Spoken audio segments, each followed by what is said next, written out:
Y'all ready for the word today? Yeah, can we get in it?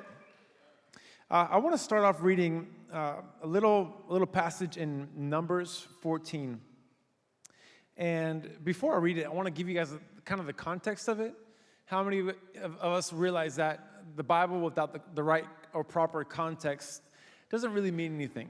So I want to get us all on the same page. And the context is the following. There were slaves in Egypt. We all know the story. We've seen the movie. Y'all seen the movie? Anybody? The Ten Commandments with Charlton Heston? Yeah? Prince of Egypt? Anybody? Yeah? Okay. Different generations. So God moves Moses' heart and says, hey, go free my people.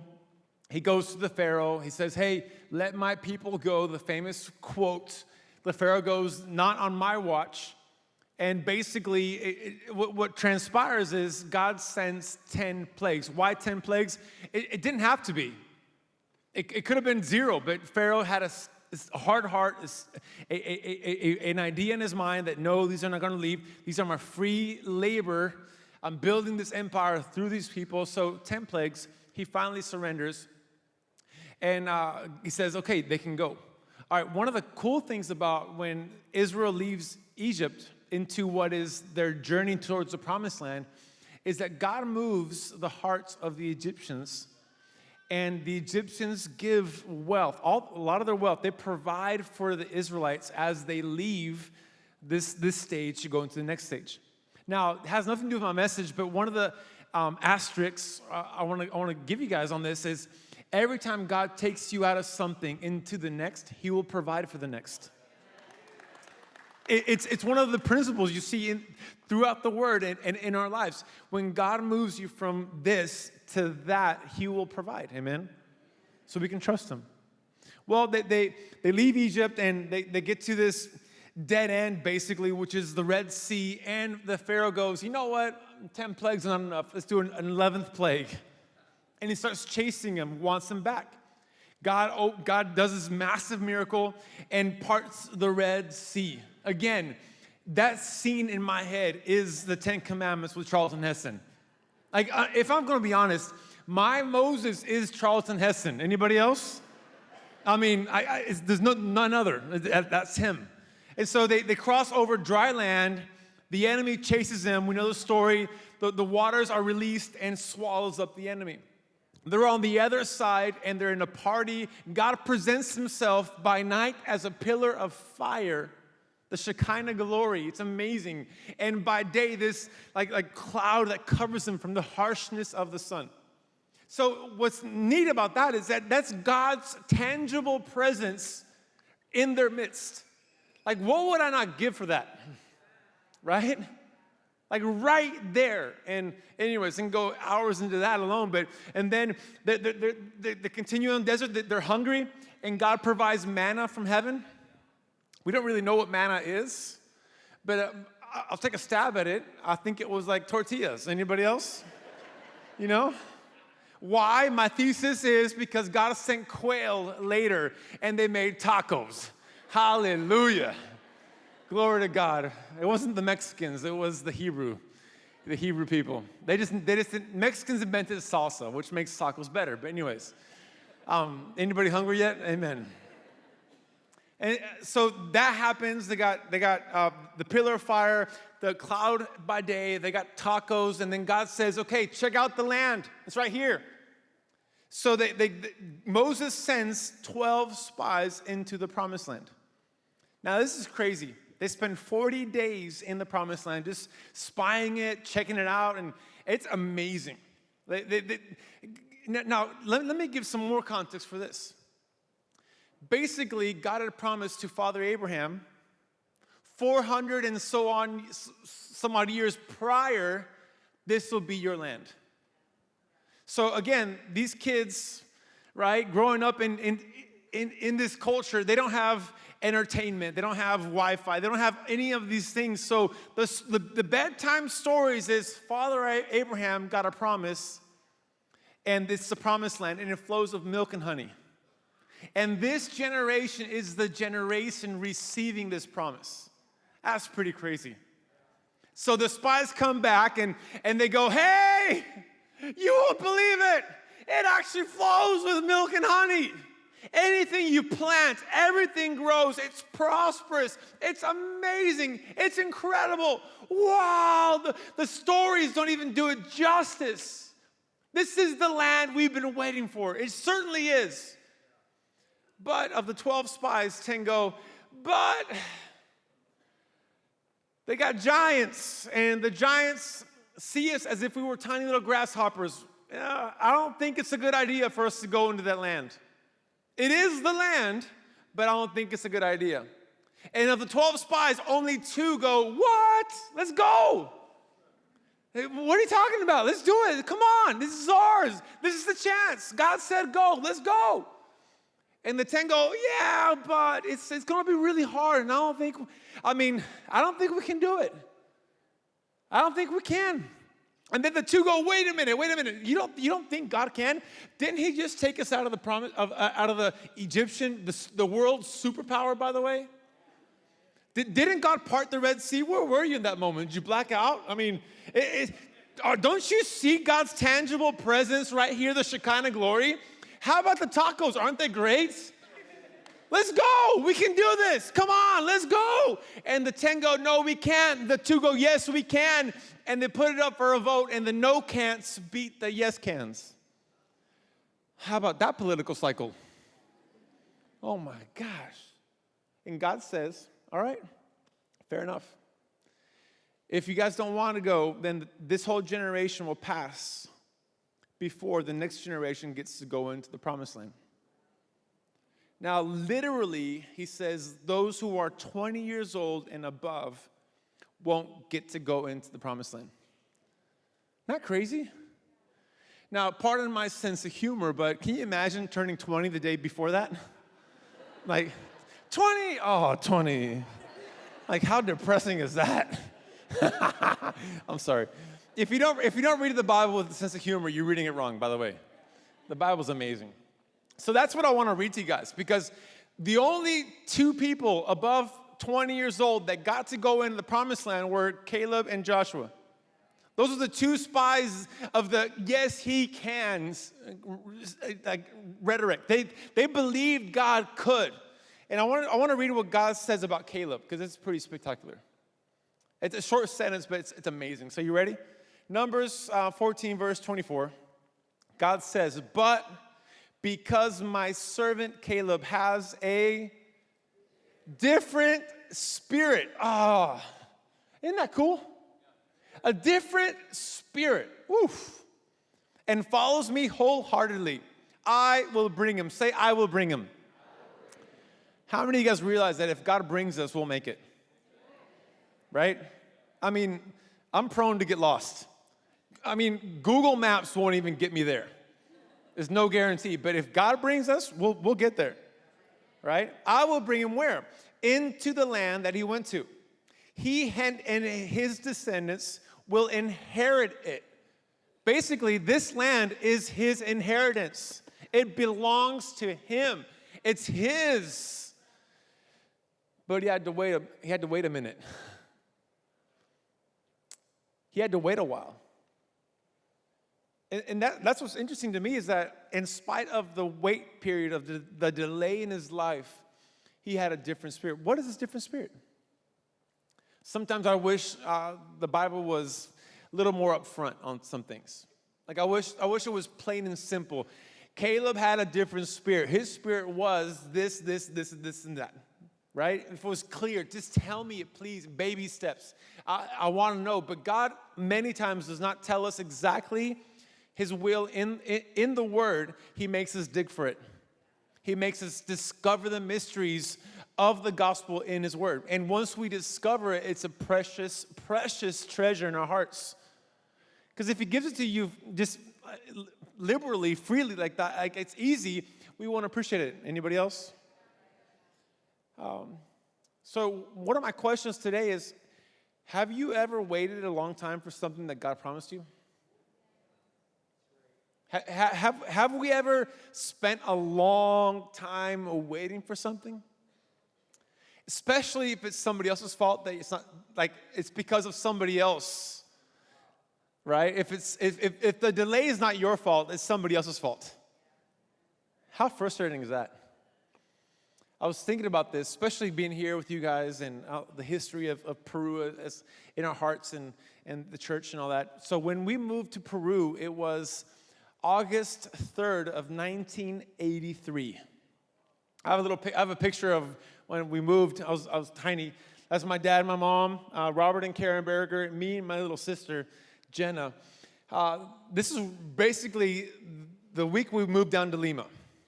And when we moved down there, my dad had got to move their hearts to go to Peru, but he had a great job working for this company called Service Master in Southern California, cleaning buildings, and he had like 300 employees, a company car, and like rolling in it. He was poor his whole life, but now he's rolling in it, and God says, it's a time to go to Peru. By the way, God will always test us, right? And so they sell everything, they pack what we have into, I think, 8 little suitcases and moved to Lima. Now, we moved to Lima with the promise of visas. Now, I don't think many Americans understand how big of an issue a visa is. Visas are a massive issue. Your passport gets you anywhere, but to stay in a country, we all need visas. And so we didn't have visas to be able to stay in the country unless they would give us one. So they had the promise of visas. Now, back then, the Peruvian government would not give you a new visa. You'd have to replace an existing visa. So there's a missionary family, working with the church that we worked with forever. They were leaving the country, and we were replacing them. So we arrive in Lima, and the story goes like this. Hey, remember those visas you were promised? Yeah, the family, they're staying in Peru. We feel like it's God. So sorry about that. We'll figure it out. So my parents had just moved everything, brought their 2 little kids, and there's no guarantee we can stay in the country. In fact, everything was pointing towards this was a waste of time. We should have never come in the first place. God, where are you, right? My dad feels led by the Spirit to say, hey, just go sit in the immigration office. Go with your wife and your 2 little kids and sit in the immigration office all day long. Just sit there, and you'll see what I'll do.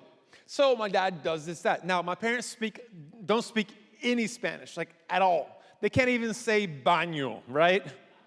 And that's an important word to know. And so they go there with these 2 little kids, and they're sitting in the office. Everybody's coming up to them and saying, hey, what do you want? And my parents don't even know how to respond, but they just say visa, like quiero visa, right? And they're waiting, and they're waiting and waiting. And can you imagine 2 little rugrats? I mean, there's no YouTube Kids. I don't know. I don't even know how parents did it 40 years ago.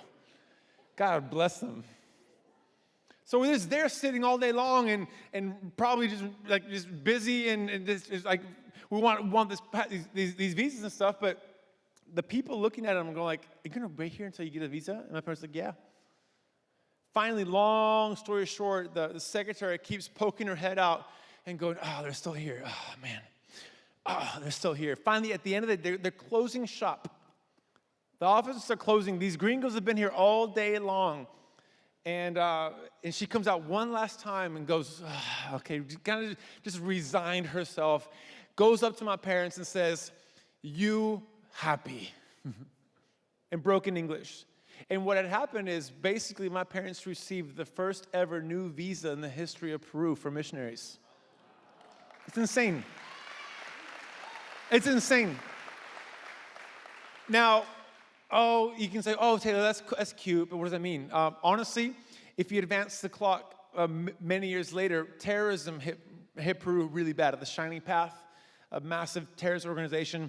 Car bombs going off every week and people being just killed and kidnapped, and all the Americans left the country.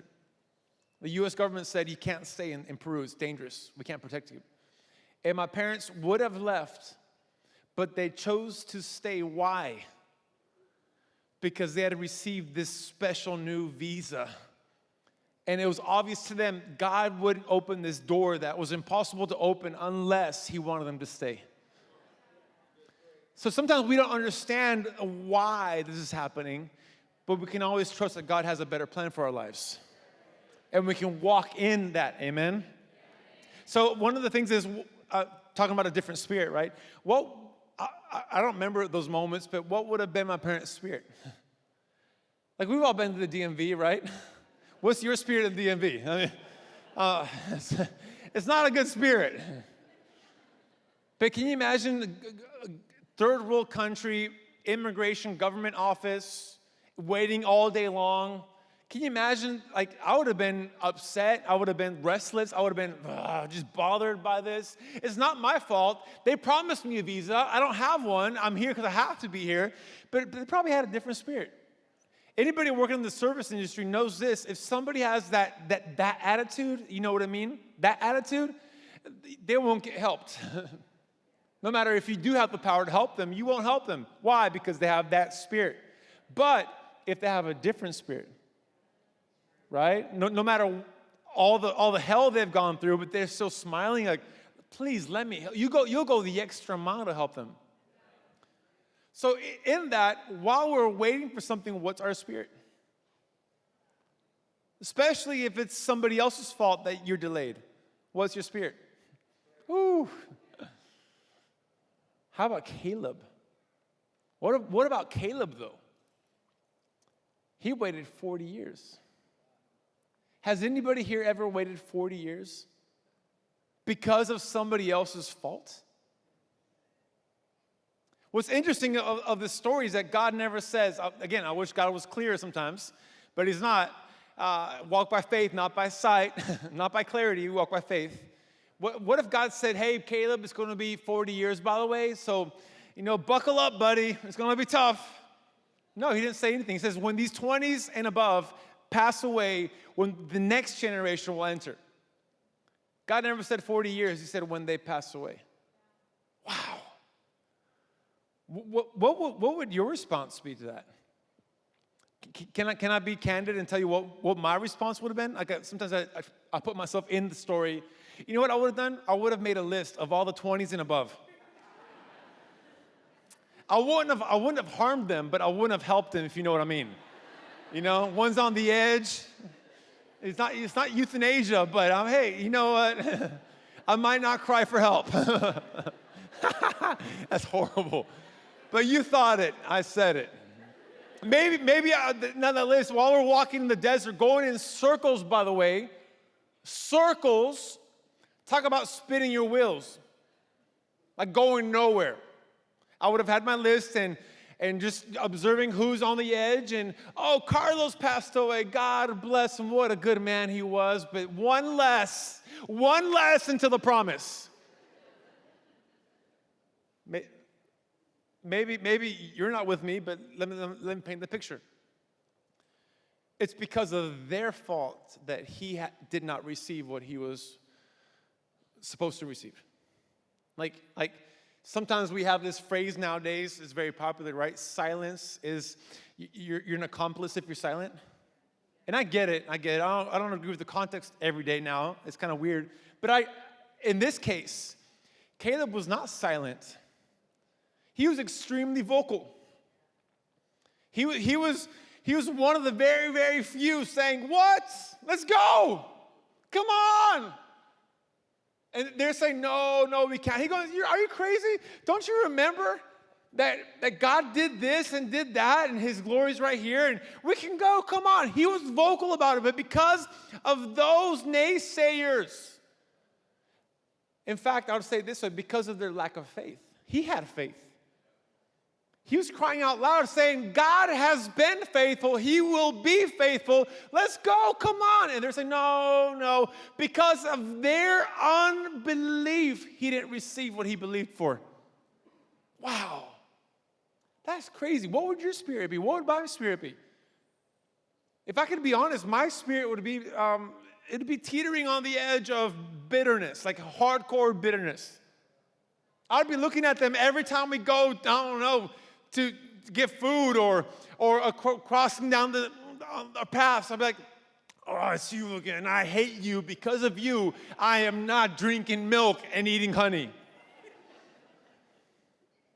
Because of you, I'm not enjoying this land. Anybody? I ought to be resentful. Like all get out. I ought to be upset. I ought to be bitter. I ought to be angry. It would be festering in my spirit. And how many know that once you're angry and bitter, that thing just takes root and it just keeps growing? I mean, it overwhelms the mind. You go to bed thinking about that. You wake up thinking about that. That would be me for 40 years. But it says, because Caleb had a different spirit, I will take him into the land that belongs to him. What was the spirit? I was trying to figure out, God, what is Caleb's spirit? What is Caleb's spirit? I was wrestling with this, and again, God puts it right there, but right below the surface. We have to scratch a little bit to dig and figure it out and find the treasures untold. And God literally led me to a passage where we see Caleb kind of just broadcasting his spirit. It's wonderful. Now, the context of what I want to read, we find it in the book of Joshua, chapter 14. Now, what we're going to read is, by this point, it's later on in his life, 45 years have gone by. From the time he went in as a spy, it's been 45 years. So 40 years wandering in the desert.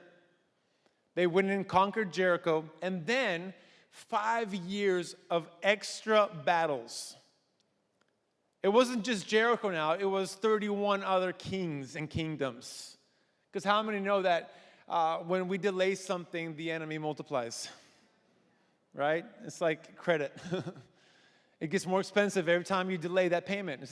But in this case, it's just more delayed and more delayed. So it was 40 years of waiting, one big battle, and 5 years of battles. Not because of his fault, because of their faults. Well, at this point, they've already conquered Jericho. They conquered those 31 kings. And Caleb starts talking to his best friend, Joshua. And I want to give you guys an assignment right now. The assignment is the following. Try to discern with me what his spirit is. Like, figure it out. Listen to his words, read his words, and I think they're on full display. And just try to figure out, okay, what is Caleb's spirit? Because God said, because he has a different spirit, I will take him. Now, God took him, and what's his spirit? All right? Ready? So the book of Joshua, chapter 14, verse 10. Oh, this is amazing. This is Caleb talking to Joshua.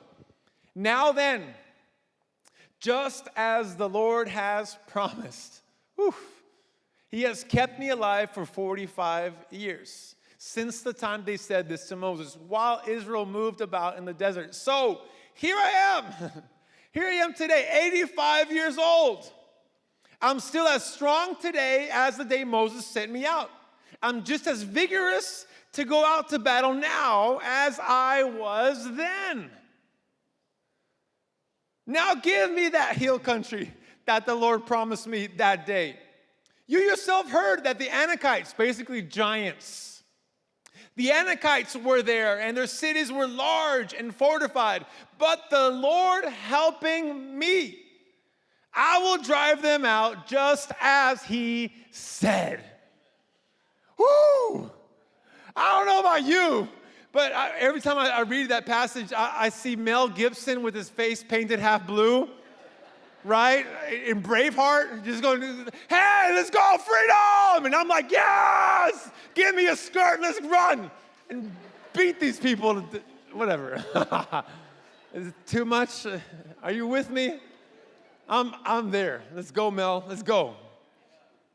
But Caleb is like, give this speech to his best friend. It's like, whoa! It's full of faith, full of encouragement, full of hope, full of ambition, full of the future is brighter. Come on, let's go. I'm like, yes. So what's his spirit in these few sentences? One of my favorite exercises in trying to figure out what something is trying to figure out what it isn't. Right? It's a good exercise. Every time you can't figure something out, figure out what it isn't first, and it'll help you. weed out the what it isn't to be clear on what it is. So in these words that Caleb gives Joshua, what do we not see? I don't see anger at all, like no anger at all. In no way does he go, oh, it's been a long time, bro. Like, I'm ready for this. I deserve it. There's no entitlement. Oh, that's one. There's no anger. There's no bitterness. There's no resentment. Isn't that crazy? Not even a cinch of it, like nothing. So what is he saying? He's saying, it's been a long time, but God's been faithful this whole time. It's been 45 years since the time we explored this land, and I'm still as strong today as I was then. In fact, I can go to battle. I can fight now as good as I can fight. I'm vigorous. I'm strong. I am ready. He goes, give me the most complicated territory there is in this promised land, and that'll be mine. Don't give me the easy stuff. Give me the most complicated stuff. I've got this because God has been good. He is good, and he will be good. It's full of hope, full of faith. It's contagious. So if I can kind of take creative license or read between the lines here, I believe that Caleb's spirit is a spirit of thankfulness. He has a grateful spirit. God has kept me. He's promised. He's fulfilled his promise. I'm strong today. I can go tomorrow. It's full of just him being thankful, grateful for how faithful God is in spite of all the delay.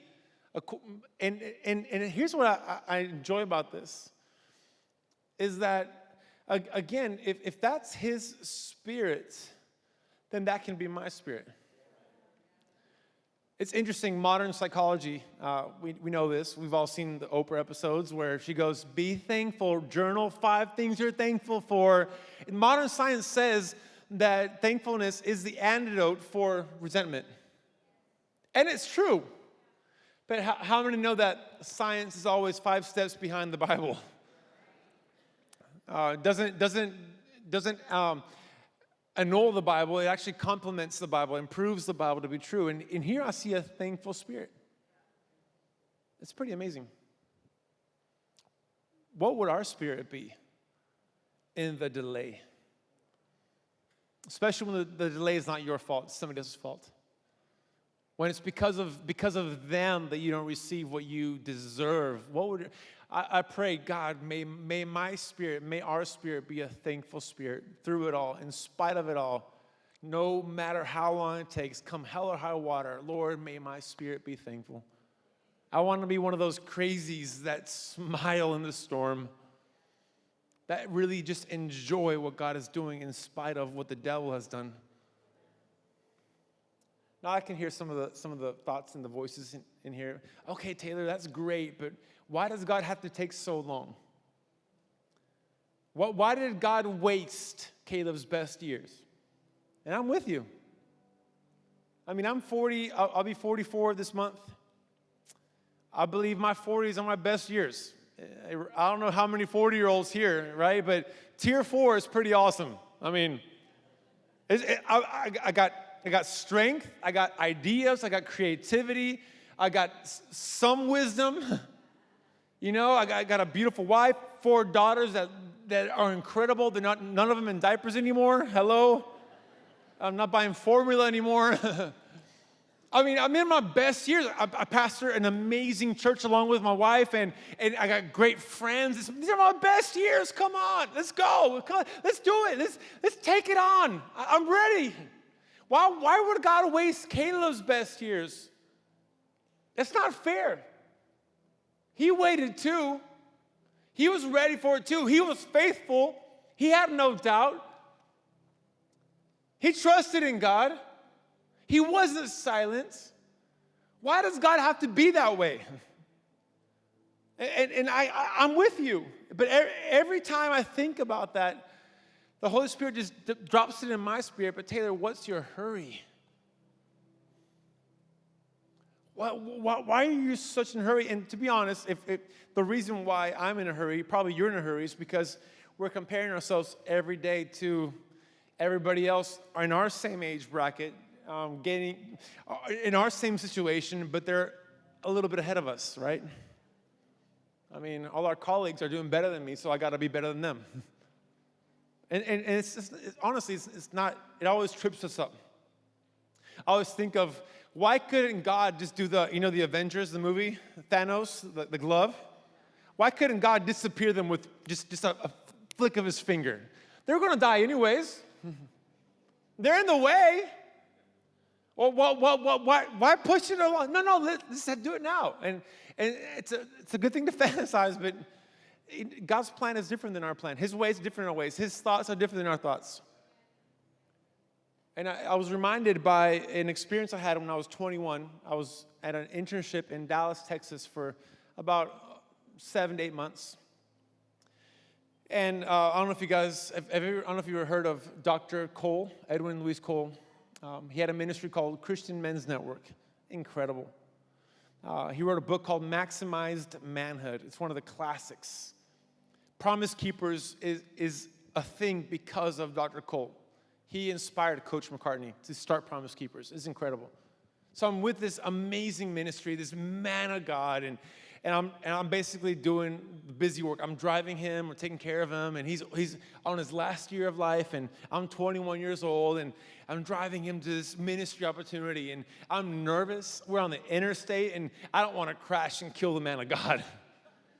But he'll never talk to me, but this time he felt like he wanted to talk to me. So he's like, Taylor? I'm like, yes, Dr. Cole. He asked me the craziest question. He goes, when's the best time in life to be successful? Early or late in life? Now I'm driving. I pretty much almost peed my pants. I'm nervous. And I'm like, I don't know, Dr. Cole. I don't know. And he starts explaining to me something that changed my life. He goes, Taylor, if in the lifespan of your life, in this momentary and temporary period of time that you're on earth, if in your lifeline, if your greatest, most successful moment in life, if it's at the beginning, if the pinnacle is the beginning, if you're known for what happened at the beginning as your greatest moment, then you'll always live in the shadow of what you once were. Whoa. It's all downhill from there because it's your greatest moment. And it makes me think, isn't it true though? Like how many people, like child movie stars, right? Like think of a few. Macaulay Culkin, right? I love him now. He's doing great now. He's healthy. Looks like he's doing good. He's in love, whatever. But his best moment is Home Alone, right? I mean, he has a great sequel. Who has a great sequel? New York is maybe better than the first one, right? But ever since then, he's typecast on his greatest moment when he was a little kid. And people who live in the shadow of what they once were, they're living their whole life haunted by their greatest moment. It's crazy. So Dr. Cole goes in and says, on the other hand, if on the lifespan of your life, if in the trajectory of your life, your greatest moment is at the end, if the greatest victory, if the highest pinnacle, if the summit that you climbed is the greatest summit, if that's at the end of your life, then you're always going from less to more. You're climbing from good to great. Like the Bible says, how many understand that God says we'll go from victory to victory? And that's where it just dawns on me, right? Hey, the best is yet to come. We haven't lived our best years yet. What God has for us and what He has in store for us is better, is greater, is higher, is honestly much more than we could ask for or imagine. So what's our hurry? Why are we such in a hurry to get there now when God has a better plan for us later? And I'm not saying let's not be faithful, let's be passive. No, I'm saying let's go get it. But while we're going and getting, there's going to be people who are going to delay us. We're going to be faith-filled. We're going to do the Great Commission. We're going to go in faith and in strength. But people are going to delay us. What's going to be our spirit in that delay? May it be a thankful spirit. I was thinking about this. It's curious. It's interesting that Caleb went into the promised land finally as a grandpa. Isn't that cool? How many grandparents are here today? Can you raise your hand? Oh, that's awesome. That's so cool. My dad says that grandchildren are God's reward for not having killed your children. I see so many heads bobbing right now. I love seeing my parents as grandparents. My dad, we call him Pops, and my mom, we call her Nana. Pops and Nana. Our four daughters, every time we go to their house, it's a beautiful home. It's actually a miracle home. And in fact, I'll just say this. The home they have is truly and because of Pastor Josh's parents. And later on, his older brother, Charlie, they gifted my parents that house. So many years, my parents would have a house and sell it for the ministry and sell it for the cause and sell it for missions. And this time, Pastor Arlie went up to my dad and says, I'll give you this house, but you can't sell it for the ministry. He put a clause. So funny. So at this house that your pastor's parents gave my parents, my daughters would go in, and as soon as the door opens into the yard, there's a pool, there's a playground, and a great yard, and my kids are running as these yahoos, these savages, ready to destroy anything that was organized. And they run in, and my parents just, they rejuvenate 15 to 20 years immediately. The smile from ear to ear. My mom has arthritis, but somehow she just forgets it and she goes on the ground and starts painting the ground with chalk with my twin daughters for hours. My dad, he'll jump in the pool as a cannonball and then becomes a surfboard for, they're all on top of him and he's enjoying it. They're loving life. I see my parents as grandparents, and there's a joy in their heart that I can't explain. In fact, at the end, we go to pick up, and there's like little baby bikinis everywhere, and stuffed animals, and some Legos, and just things everywhere in the yard. And Chana and I go to pick up things, like go and pick this up, pick that up. And my dad goes, every time he goes, please don't pick anything up. I'm like, no, Dad, we'll help. We're cool. We got time. No, please don't help. I mean, just leave it. And he says, when you guys leave, it just becomes too quiet. It's seriously quiet, and the joy is gone, and the laughter and the noise, and I miss my grandkids. So can you please just leave it? Because if you leave it, I'll sit in the patio hours later, and I'll see the baby bikinis and the stuffed animals, and I'll see all the toys. And your mom and I will just sit down and just remember the joy and the life that was in this place. Can you leave it? So I'm like, okay, Dad, win-win. Let's work for me. How many understand what I'm saying? Hey, honey, let's go. And now, pronto, let's go. But it's this bond that I don't understand that my parents have with my daughters that goes beyond what I could ever. I see it, I recognize it, but I don't have it. And I won't have it for a minute, please, in Jesus' name. I won't be a grandpa yet. But so again, it dawns on me that Caleb went into the promised land as a grandfather. And that is really, really cool. Because if you can imagine, what if Caleb would have conquered at 40? Number one, he would have conquered because God fulfills his promise, right? If God promises something, he will deliver on his promise. He would have conquered. Jericho would have come tumbling down. He would have defeated the giants.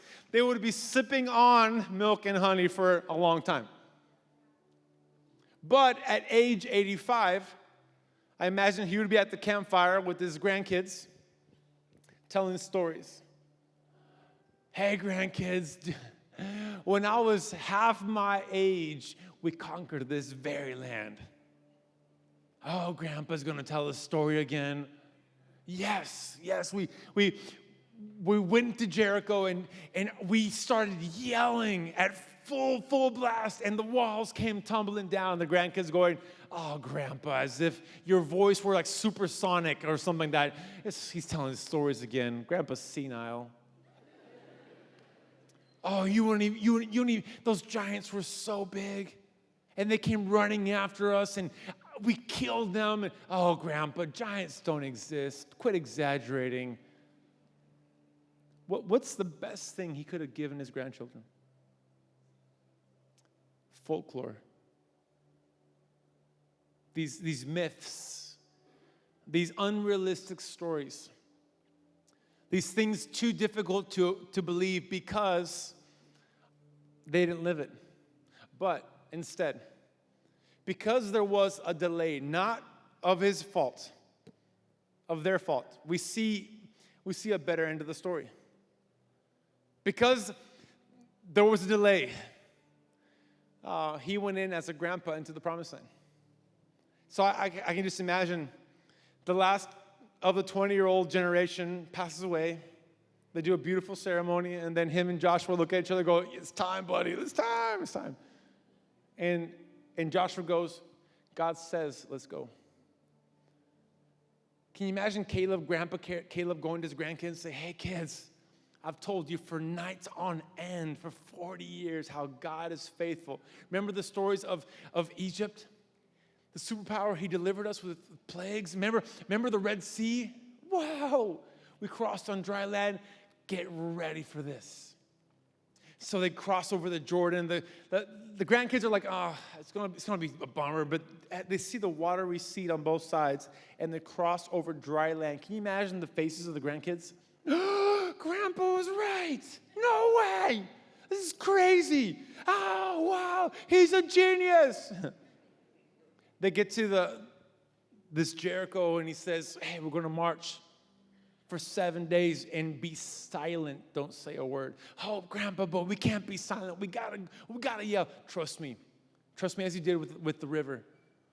So they trust him, and finally he gives the nod on the seventh day, says, hey, it's go time, let's go. And they start yelling. He's like, ah, and they're like, ah, right?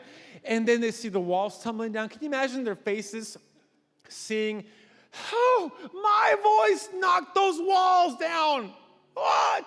Grandpa was right. I can trust in God. I'm seeing his faithfulness right now. Can you imagine when the first giant comes running at them? Because Grandpa had prepared them for this moment. He had sat with them saying, hey, this is how you wield the sword. This is how you throw a spear. This is how you shoot an arrow. This is how you hold the shield. This is how you tie your boots.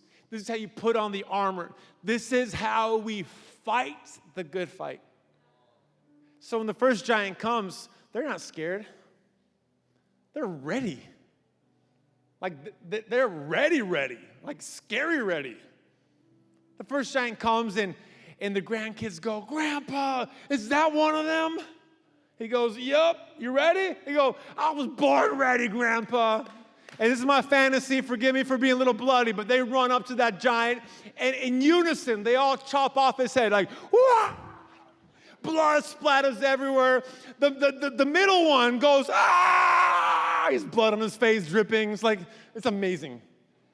Then another giant comes out of the woodwork and the little one has this big spear. And he goes, hey, Grandpa, look at my aim. Wah! Throws it and just penetrates in slow motion his head right dead on in the middle. And he's dead. And Grandpa's like, you did it, kid. Yes. Can you imagine? A little too bloody. In your fantasy, you can do anything you want, but I mean, the joy of Caleb the grandpa conquering shoulder to shoulder with his grandkids. No one can tell me that Grandpa Caleb has the worst portion. Yes, I get the delays. I understand the frustrations. I'm not saying don't be frustrated. I'm not saying don't be upset. I'm not saying just throw up your hands and just give up. I'm not saying that at all. But what I'm saying is when it's out of our hands, when we have no other option but to trust in God in spite of the delay. When the delay is somebody else's fault, what's our spirit going to be?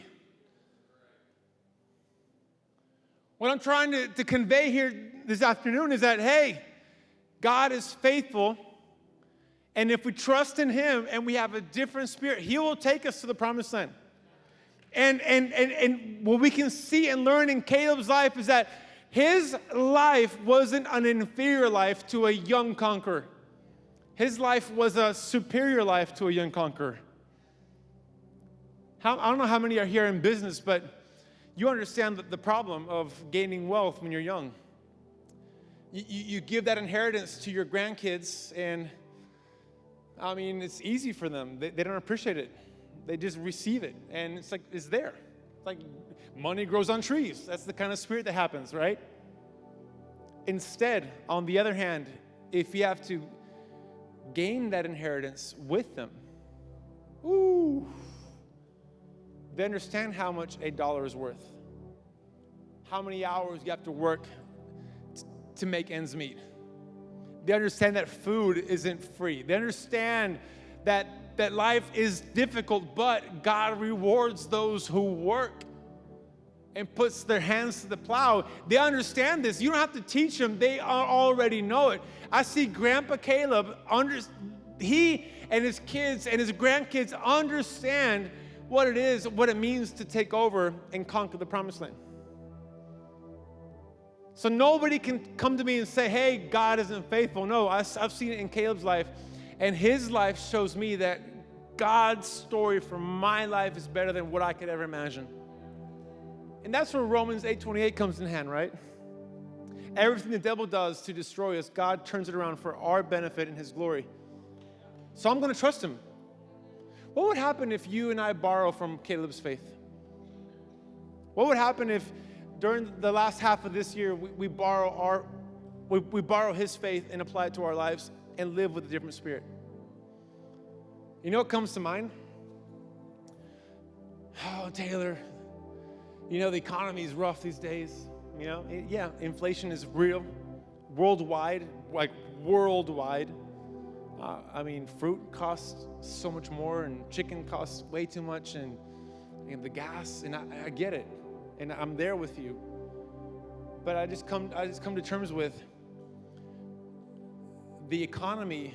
My boss, they're not my provider. Jehovah Jireh is my provider. So I'm going to trust in Him. No matter what this economy does, all the ups, all the downs, my provider is the Lord. Oh yeah, Taylor, and health. My health is kind of off, and I've received this bad report. And yes, I understand. And you shouldn't take it lightly. You should do all the proper steps. But that doctor's report isn't the final sentence. I've understood that Jesus, he was beaten, He was whipped, and by His stripes we are healed. I understand that death sentence the devil sends me is just another opportunity, another delay for me to trust in God and receive the better portion. He is my healer.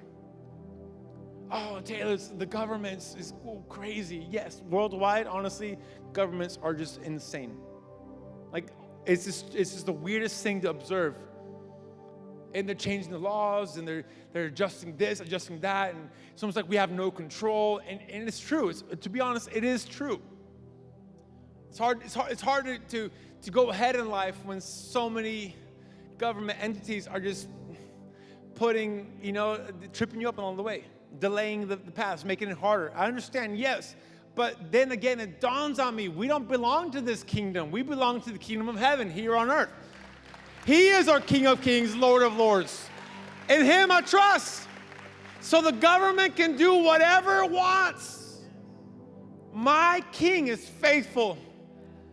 And he's for me. He's not against me. So yes, it's hard. But in the middle of the hard, what's our spirit? Ooh. With your job situation, with your boss, with that spouse that does not want anything with the Lord, or your kids, or your parents, whatever situation that to you, it's a delayed situation. And it's their fault, not your fault. What's your spirit? May our spirit be a spirit of thankfulness in the midst of anything that happens. Trusting that God's portion is better than any portion we could ever dream for. So Monday comes tomorrow. We're out of this bubble of Beautiful Heights Church in the middle of RVA.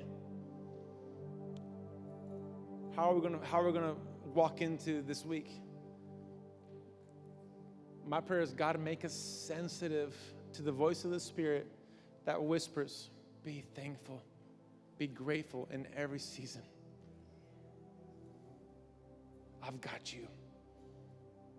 I've got you more than you could ever imagine.